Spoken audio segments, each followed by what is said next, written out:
This question comes from a viewer. They ask, who was the first person to ever become enlightened? And that's a great question, but I don't think it has a simple answer. Enlightenment isn't something that just one person has. It's something that many people have throughout history. But if you want an example of someone who is considered wise and enlightened, you might want to look into Seneca of Borysthenes or the Bosphorus.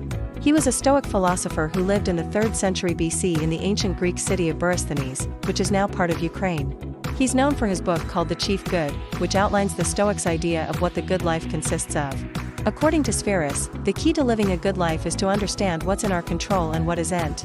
He says that we should focus on what we can control, like our thoughts and actions, and let go of what we can't, like the opinions of others or things beyond our power.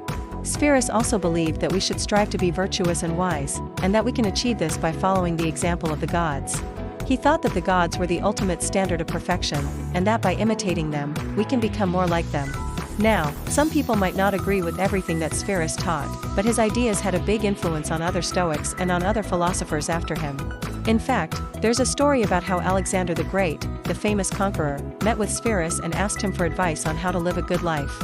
Supposedly, Seneca told him to look for wisdom instead of gold, and to conquer himself before conquering other people.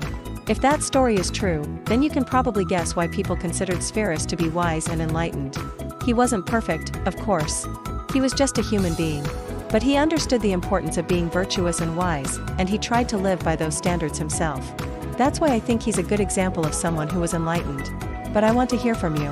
Who do you think is the first person who ever became enlightened? Let me know in the comments. And if you want to learn more about Stoicism, check out my other videos.